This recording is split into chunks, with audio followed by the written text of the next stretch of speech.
Most people in their career strive to be considered a top performer.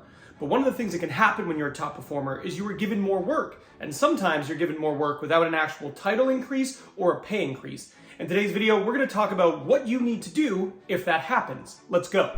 One of the realities of work is that the more effective you are, the higher you're going to go in your organization in all likelihood. But another reality is when you're really effective, people tend to want to give you projects. Your manager, when they look at the people who report into them, is going to look at the effectiveness of the people on their team, and they're going to want to go with you. Because you're a high performer, they're going to want to lean on your expertise and your productivity to help them achieve success on critical projects. But sometimes what happens is you end up being overburdened. Now you have too much work, you are burning out, and it is hard for you to be successful. And to make it worse, you haven't been promoted, you haven't seen a pay increase, you're just doing the same, but more of the same. Now, the first thing you need to do when you're addressing it is you need to understand your boss's motives. It can be really easy to personalize this and make it seem like, oh yeah, they're doing this because they want me to have a worse time, or they are punishing me. The reality is most of the time what's happening is that they see how effective you are. And because you're effective, you're getting more work.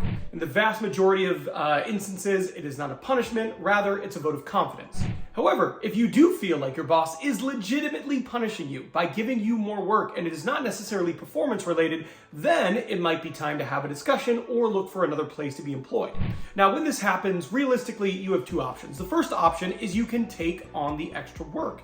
Now, this isn't ideal, but for a short period of time, perhaps you can do this. In many roles, you have to show you can do it before you were given that promotion. They want to see you perform at a higher level before you were actually moved into it. And while this can be frustrating, in many organizations, it is a reality. So option one is just for a little bit of time, try to function it, try to take on that extra work, and try to execute it at the same high level that got you in this position to begin with.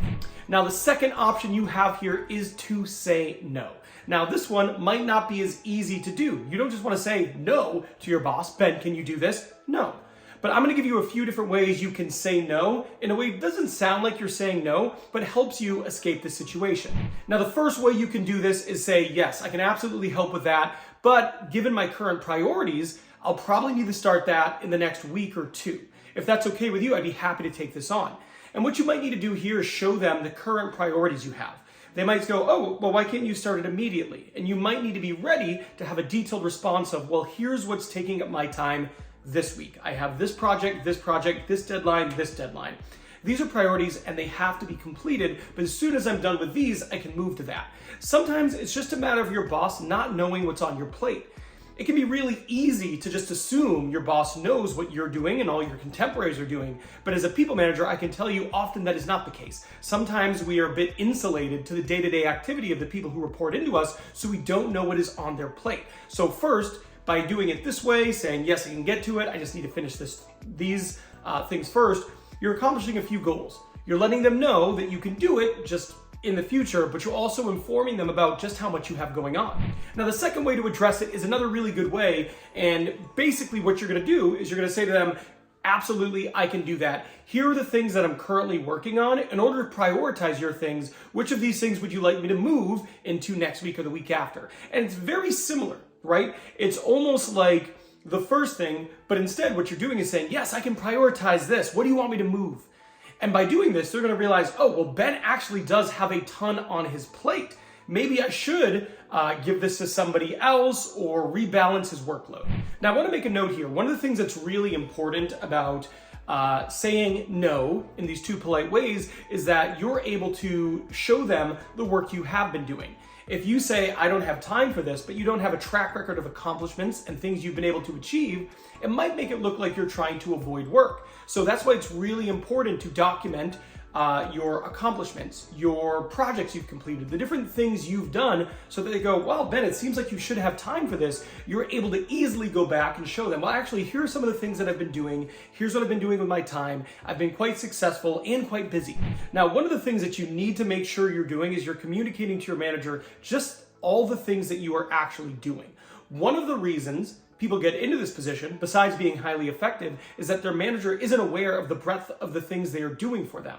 So for example, they might think you're on project A, B, but they don't know that you're actually on project A, B, C, D, and E. So it's important for you to make sure that you're communicating it to them so that they understand everything you are doing on a day-to-day basis. Now, it's also important that you don't communicate this in a way that's super annoying or like you're bragging or like you're looking for sympathy. You just need to find a way to adequately express to them that you're pretty busy, you're accomplishing things, and they understand exactly what it is you are doing on a day-to-day basis. I also want to make sure you understand you should be proud of this. Although in the moment it can feel very frustrating to be given more responsibility and for more expectations to be placed on you, it is a vote of confidence. So them going to you and saying, I have this, I have this, I have these extra things, and it seems like they're picking out you as opposed to some of your coworkers, while frustrating in the moment, you should view it as a badge of honor. You being selected as someone who is highly effective and they want to do more critical projects. I mentioned this earlier too, in many companies, you have to show you are capable of the next role before you were given the next role. So this is one of those things you can take into consideration. Are you interested in moving forward? Are you ambitious? Are you interested in that next role? While this might be stressful, it is also an opportunity for you to show that you are ready for that next step. Now, one of the things that might be clear to you is that your boss is putting a lot of stress on you and asking you to do a lot of things. If you don't think this is a tenable situation, it might be time for a career change. I want you to watch this video here because in this video, I lay out 7 different scenarios in which maybe it is time for you to consider a career change. So this video is done, but go check out this one.